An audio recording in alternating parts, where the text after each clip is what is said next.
Hello and welcome to Indianapolis. We're here for Gen Con 2022. It is day one. The exhibition hall just opened up, so let's go over there and see what's going on.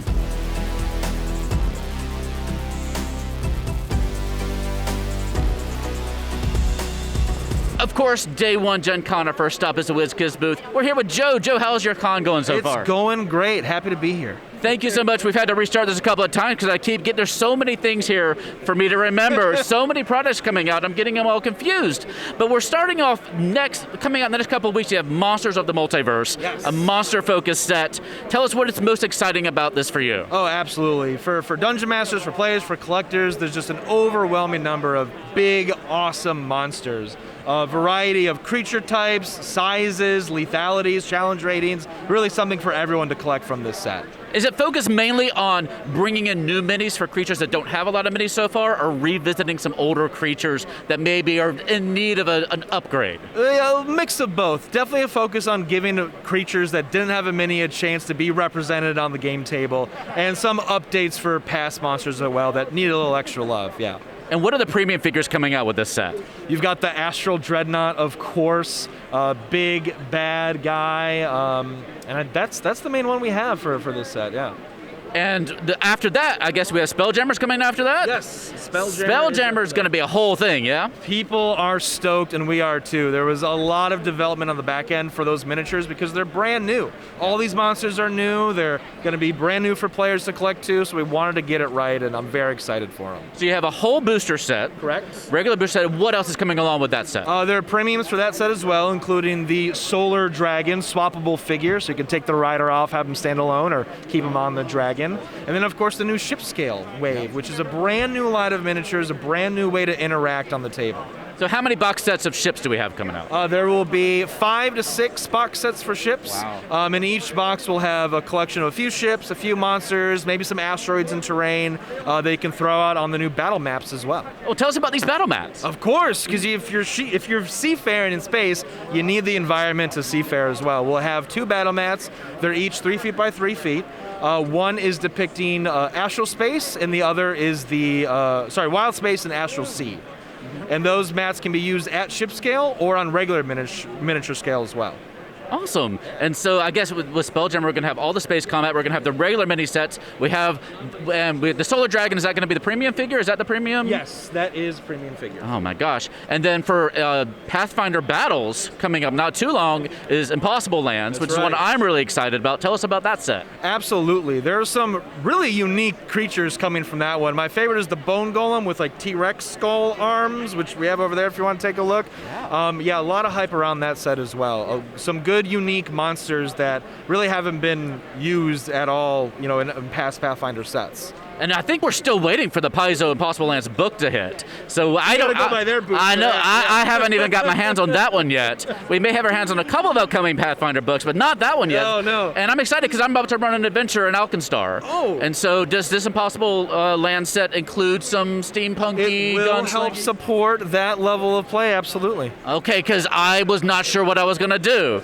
I was going to repurpose some of my WarLock Tiles to make some of the taverns and the saloons, but it's like, the steampunky aesthetic is not necessarily something that WizKids has done a lot before. Well, we'll help you out. We'll get you what you need. Okay, all right. I appreciate that. Of course. What about, WarLock Tiles? I feel like we haven't seen too much new from WarLock Tiles lately. Yes. We just got the Spelunker's Dock, which I was excited about because it's very cool. It's got a little rowboat. Everybody wants a rowboat. You get a lot of use of that. What else is new with the WarLock Tiles? So there's a lot of back-end developing going on right now with WarLock. We're exploring some new themes, some new environments, new ways to deploy WarLock as well. You kind of saw from the caverns that they don't connect, but they can stack and be positioned in fun ways. Can't speak right now the exact details of what you'll see, but it's going to be awesome stuff and different environments, new places to play. Okay, I'm going to try to see if I can get any news out of you at all. I don't know if I'm going to be able to. We were thinking, back in the day when we first got our first Starfinder Battles set, I remember the original plan was maybe one set a year. Any new updates on Starfinder Battles? Starfinder's in the works as well. People love those ships. People love those unpainted minis as well. There's a lot of support for unpainted Starfinder right now. So yeah, we'll absolutely keep supporting Starfinder. Because now Starfinder and Spelljammer, you have the ship battles in space. It's a little bit crossing the streams here, but I mean, they're the same scale. You can reuse these maps for both. Of course. So it seems like a natural thing. Like, oh, maybe after Spelljammer, maybe I'm Starfinder. Okay. Yeah. And we also have frameworks. You have some absolutely gorgeous frameworks minis here that were painted. Tell us who did the painting and where these came from. Absolutely. So our actual sculptors who sculpted these figures for us during development, during production, painted them by hand. They're a company called Mask Illusions based out of Poland, and we had them paint these minis for us. They're from the first wave or two of frameworks, combination of monsters. You got your kobolds, your hill giant, and some player characters too, on this lovely diorama display. And do you have any more frameworks minis coming out in the near future that we're ready to talk about? We have the paintable Drider on sale in the booth right now. So not only do you get the sprue kit, but some paints to go along with it. So you've got everything you need in one box. Is that going to be like a paint night set with a video tutorial along with it? Exactly that. Yep. With a little extra work because you'll be assembling it yourself too. Are y'all gonna? Is that what you're moving towards with the paint night kits? Is that having it be one of the frameworks that you can put together going forward? So we have both levels. You know, something I like about the paint works or paint kits is I'm not a huge painter myself, so I do the pre-painted stuff.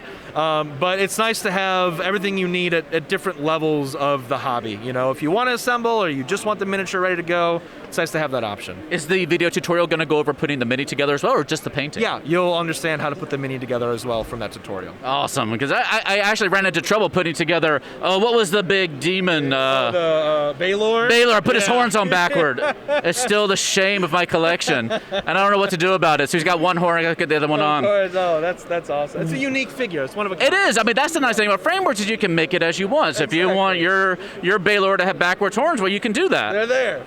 What else do you have coming on down the pike? I mean, there's the Instant Fortress over there that we talked about. Yeah, absolutely. You said that it had a little bit of a secret along with it. Of course. So yeah, the Instant Fortress is a usable artifact in game. It comes with the small cube your player character would have on their person. Throw it on the ground, say the command word, and the fortress pops out of the land you're standing on. But our fortress, our artifact, has some extra functionality. You can use it as a dice tower too. There's a hatch on the top. You open the gate at the bottom. It can roll your dice through and see what you get. Oh, I love it so much.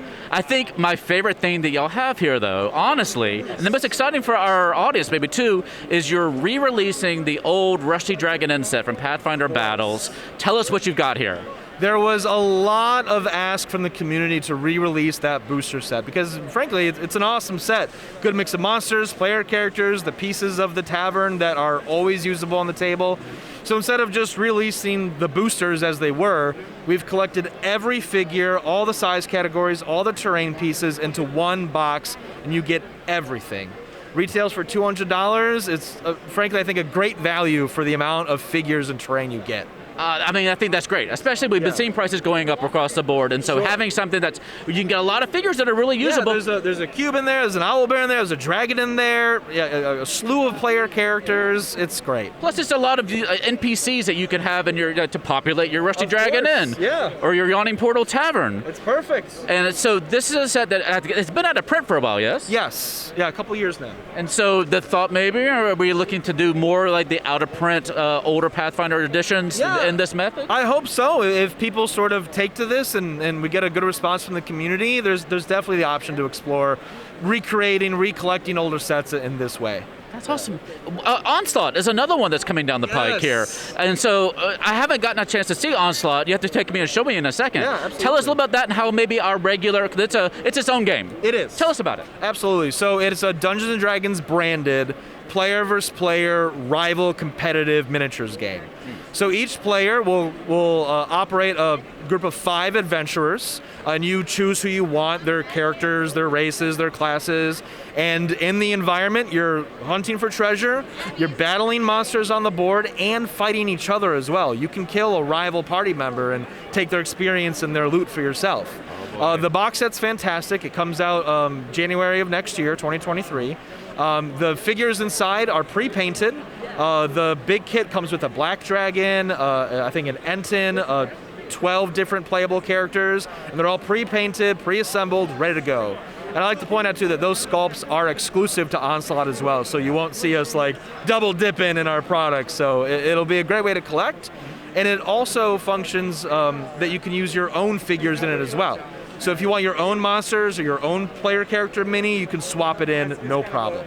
How many minis are y'all launching with the Onslaught? It's a big handful. So yeah, there's 12 player characters, there's the Black Dragon, there's the Giant, there's some Orcs.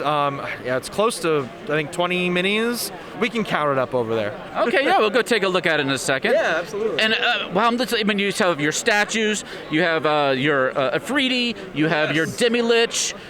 Big bads too. That's the fun stuff. Oh, of course, we have the big Tiamat that we reviewed on the channel recently. The Tarrasque, of course. When is the Tarrasque finally landing? The Tarrasque is coming out, what's over there? August, I believe? October? In the coming months. November is listed on there. On both accounts. November. Which one weighs more, the Tiamat or the Tarrasque? Because they look pretty close. The Tarrasque. It weighs as much as my cat.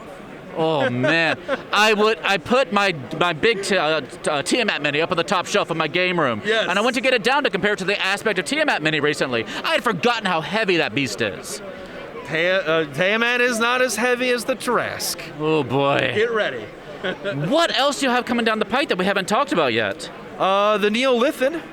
That's a fantastic big baddie as well. That is another premium for the Mordenkainen Presents Monsters of the Multiverse. A Mind Flayer-esque creature I'm sure you're familiar with.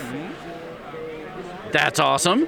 I'm trying to look around your booth here just to see if there's anything else. Yeah, the demilich. The unlife-sized replica of a demilich. Is there anything about this demilich? It looks like there could be like LEDs buried in there. The eyes do glow. Okay. And it also comes with a second base as well. If you don't want it like propped up how it is here, you can have it on just a sand pile like it's resting, covered in cobwebs sort of style, yeah. We got the Vecna's eye in hand. Like you're ready for just a nice Halloween spread around. Absolutely.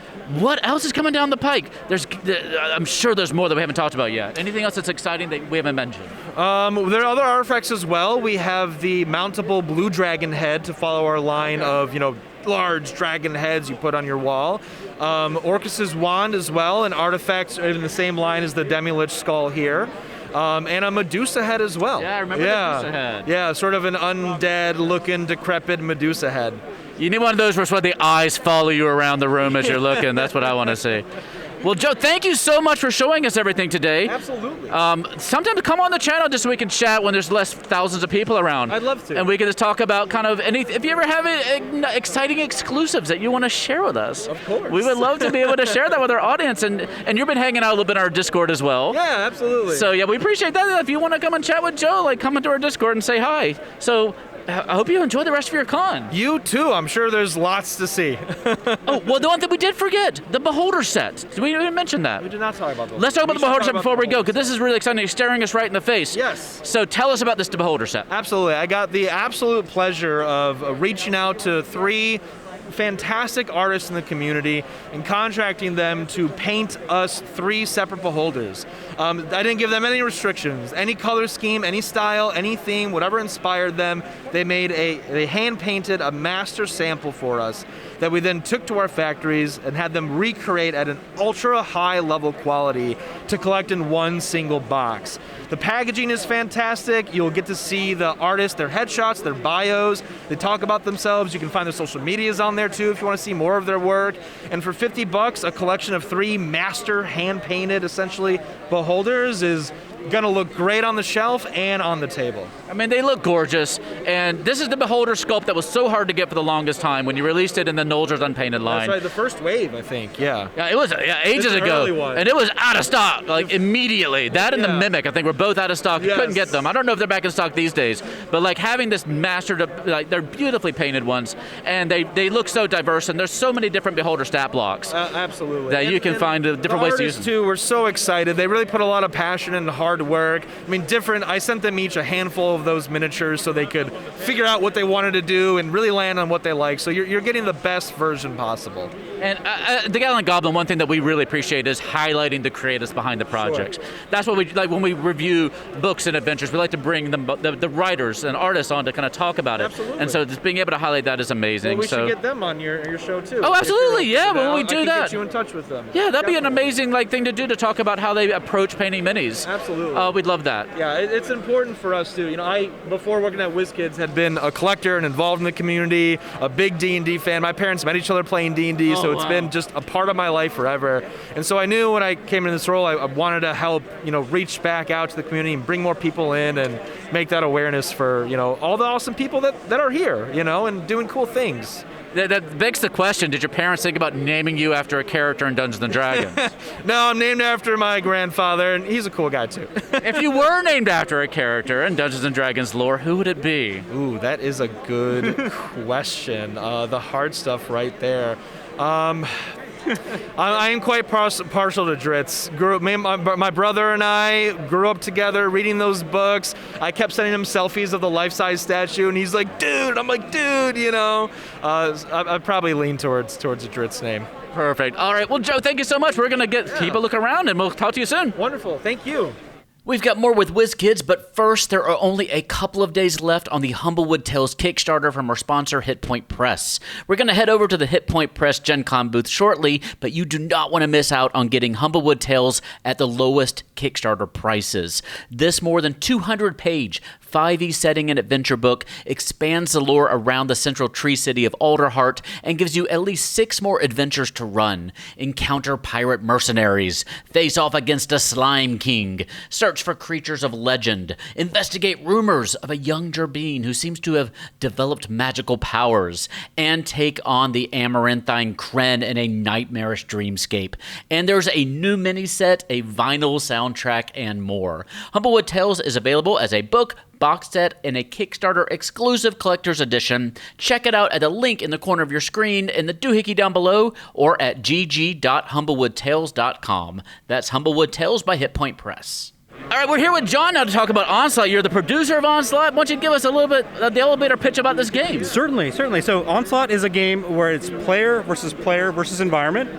Players will, it's all pre-painted, which I should also explain. And it is primarily, each player will take control of one of the factions of the Forgotten Realm. So in the core set, you've got the Harpers and the Zentarum. You battle against one another, but there are also a number of monsters, things like trolls and black dragons and ettins and gnolls and kobolds that are going to be in those scenarios that are going to be neutral and interfering with both players' best laid plans as they progress through the game. So they all kind of operate with their own kind of scripted AI behavior, being the monsters, and then both players are trying to move their pieces and their characters through. You get a level up, you get to loot treasure tokens as you progress through the game. There's all sorts of development that really distills a lot of the excitement of character development down into kind of like a single 1 hour session as you're sitting down to play the game. Very cool. Now, our audience is highly focused on minis. So let me ask you about the minis a little bit here. No problem. First of all, how many minis come in the box set, the starter set here? Cool. So you get 6 Harpers, you get 6 Zentarum, you get a Black Dragon, 4 Kobolds, 2 Gnolls, an Ettin. Did I already say a Troll? You also get a Troll too. I'm not sure if I included that as well. And then we'll continue to release additional expansions for the game, which will unlock new factions. So we've got the many arrows that are coming up, which are very focused on close range, up close combat, despite their name. And then we also got the Red Wizards of Fate, which a lot of people are very familiar with. They specialize a lot in very powerful magic, as well as summoning undead minions to help them do their bidding. So as you progress through the game and more expansions are released, your roster of available options expands quite a bit. So when you sit down to play a game, you see what the scenario is, and then out of your roster of all these characters that you've amassed through expansions, etc., you choose a team of 5. So you can say, this particular scenario is very based on trying to get across the board. I really need to be able to have very mobile characters, or I need to protect this particular area. And it's all about area control, so I'll select my paladin, and I'll select a rogue, for example. So you get to really custom tailor your team based on whatever you're trying to achieve in the game. And so a lot of our audience are going to have a lot of minis already. Yes. Is there any way that they can take their pre-existing minis and use them in this game? Yeah, that's 100% part of the plan. We're very excited about releasing additional content through card packs, through downloadable content on our website, which is dngonslaught.com, in which we're going to unlock a number of different products, things like Nolzur's miniatures, Icons of the Realms, frameworks. We have plans for a lot of different stuff, and we have so many awesome miniatures. We just really want to be able to allow people to play with them within the game too. Well, that's awesome. Well, thank you for telling us about it. We're really excited. It's expected to land in January, was it? January, that's correct, yeah. All right, we'll be looking forward to covering this on the channel. Thanks for talking to us today. Of course, glad to do it. All right, we're here with Will, the head of marketing for WizKids. So we've heard about kind of a lot of the things you have on the show floor, but you have a couple of new things coming on down the pike. I want to start though with talking about your settings. Like you have a Spelljammer, like a whole encounter set from the book with all the things you need. Can you tell us about that line a little bit? Absolutely. So the Showdown setting for the Temple of Light for Spelljammer is the first box set we're doing in kind of a new format, a new line. So pairing up with pivotal moments from adventures. So the Showdown setting for Temple of Light is a very specific encounter from that adventure. And basically the idea is in a single box set, give you everything you need out of the box to run that encounter as you're playing through your campaign. So you get double-sided map tiles, you get an astral font, which is a terrain piece, and you get 10 pre-painted miniatures, including a couple characters from the adventure, and then some extra minions. So along the same lines, so that's tied very tightly to this specific moment, specific location in the Spelljammer adventure. We are also doing similar box sets that are a little more broadly applicable. So you'll see, we don't have it here, but coming soon is the Adventure in a Box for the Goblin Camp. And that's going to include 20-something pre-painted pieces, both miniatures as well as terrain pieces. You'll get, some barriers, some spiked barriers, some tents, a warg pulling a cart, and a bunch of goblin miniatures. And the idea is it's everything you need to create a goblin camp, a goblin encounter as you are playing through, whatever adventure. Another thing we're doing, again, kind of playing around with the format, is the WarLock. So these are WizKids branded, WarLock branded encounters in a box. So a little bit different. And the idea is to create, and because it's not licensed, we can write content and write a module and provide some terrain pieces, a mat, and a specific encounter that you have everything you need to run. And of course, you can integrate that with whatever TTRPG you might be playing. And I know one other thing that we talked about briefly, I know you guys like goblins. Yeah. So on the Pathfinder side, we have our first Pathfinder kind of warband coming out, which is the Goblin Vanguard, which will include, I think it's 6 or 7 unique sculpt Pathfinder goblins, such an iconic creature, all different goblins, and that's going to be a really cool set as well. I love the Pathfinder goblins, and I'm so excited for that set. Yeah. And I think that our audience, too, is going to be really excited about these encounters in a box and adventures in a box, because for the longest time, with minis, you kind of get a random booster set of minis, and so getting exactly what you need for specific encounters could be a challenge. And so collecting them in this way just opens up so many opportunities. I'm thinking about big encounters I've had in previous adventures that I've run, and how many opportunities there are to just pick pivotal encounters from these old adventures. Are you hoping to be able to expand this down the line? Definitely. Like I said, to you a few minutes ago, our goal really is to maximize utility for dungeon masters, game masters, and for players. So we want to give you something that right out of the box, you know how to deploy it onto your table, integrate it into your adventure, and we're certainly going to be looking to continue these series. Obviously, we'll see what's really popular, what takes off. We'd love to hear your feedback, hear what's really working, what you might like to see more of. But these Showdown settings, for instance, going forward with new D&D adventures, you can certainly see us doing more of those. And the Goblin Camp is just a start. We'll see, there's so many directions to go from, but definitely more to come. And we're excited about the warbands too. We just covered the Ogre warband on the channel. Oh, yeah. And that's such a great set with the Howdah mini. Yep. And I think down the line we have Get Yankee, we have Bugbears, we have, what else is there? There's another one that's announced for this year. Hobgoblins. Hobgoblins, of course. We need to cover all the goblinoids. And we have the Pathfinder goblins. Any more warbands that have been announced, or is that it for the rest of the year? We have an Undead Army set coming as well, which is not exactly titled as a warband, but it's essentially that's the idea, skeleton warband, along those lines. So, I mean, like you said, there's so many monsters, so many creatures to cover, and we're doing our best to hit all of them. And it seems like Onslaught is going to be another way to kind of get some of these factions onto the table. You've got the Zentarum, you've got the Harpers, you've got the Red Wizards of Thay. So is this going to be another way for y'all to kind of get some of these out into the universe for the D&D players to be able to get their hands on? Yeah, definitely. So with Onslaught, obviously we're starting in the Forgotten Realms. We have these factions. You mentioned 3 of the 4. The 4th is the Many Arrows. So very much a run in and smash and bash everything faction. But yeah, the idea, Onslaught is such, there's really a chance to align your playstyle with the faction of your choice and rep them. And if you're a Harper's fan, take down those Zentarum, and that's a victory for the team, right?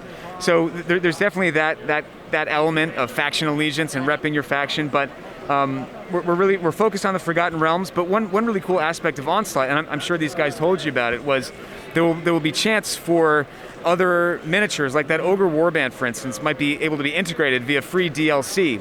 And so you have a downloadable scenario that lets you, if you have those minis, if you see them at your store, take them and use them for a specific Onslaught scenario with the characters that you already have. So we're looking at a bunch of different ways to integrate and pull in minis from our other box sets or other lines into Onslaught as well. And of course, there's the customization angle, where the Onslaught character cards, rather than specific character art, you have the silhouette, and that means that you can use miniatures from our other lines, something you painted yourself, something you just really like from a different set, to represent your characters on the table as you battle it out. Oh, that's awesome. And I'm also, just my personal passions, I'm really a big Starfinder fan. We had our first full Starfinder set, and since then we've had a couple of unpainted minis come out. Any plans, any announcements yet for more Starfinder pre-painted minis? So there's nothing announced, nothing we can talk about at the moment, but we're looking to do more with Paizo and continue to develop that partnership. So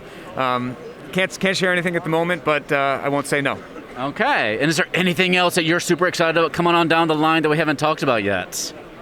So one thing we don't have here, but for longtime fans of D&D, we are launching a box set series of classic creatures. So we're starting with monsters A through C. That's going to be the first box set. It includes this awesome retro packaging.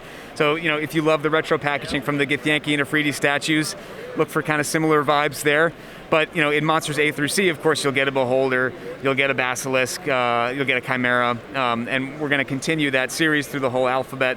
And the boxes will actually line up on the shelf almost like an encyclopedia series. So once you collect them all, you'll have the full array of classic monsters. And the sculpts are modeled off of like first edition. So that classic Beholder, kind of smiley guy. They're awesome. Well, it seems like WizKids just keeps cranking out more and more and more minis. Are you enjoying your con? Are you excited about all the things coming down the line, or is it just way too much for you to handle? Oh, I am excited to be here. I love this stuff, and it's just, coming to Gen Con, we're here on the first day. It's just awesome to be back and engaging with the community. And, in the booth, we have miniatures, we have lifestyle pieces, we have foam decorations for stores or for home lairs. We have board games. We have HeroClix. There's so much we do here. It means all kinds of gamers are coming into the booth and engaging with us, and it's just so much fun. And we're happy to be here, and we're happy to be here with you guys. Yeah, we're so glad to be here as well. And hopefully, come on the channel sometime down the line where we can just be in a quiet environment. You can kind of tell us about some of the new stuff coming down the pike. Yeah. We'd love to hear about. If you ever have any announcements that you want to share with the mini loving community, we'd love to have you on. Yeah, well, there's a lot coming. I know you might have heard that there's a D&D movie coming next year. I might have heard that. We may or may not have some related content there as well. So I would hope so, because that movie, I didn't have high hopes. I saw the trailer, and now I'm very excited. Yes, game movies don't have a history of great success, but this one looks fun, and I hope it lives up to the trailer. And I think we've all been waiting for a Hugh Grant mini, so I'm going to keep my fingers crossed. I know Hugh himself has been waiting, so maybe we can finally give him what he deserves. I mean, we're here to make Hugh Grant's dreams come true. Absolutely. Well, Thank you, Will, for joining us today. We'll let you get back to it. Yeah, thanks, Theo, and wish you guys a great con.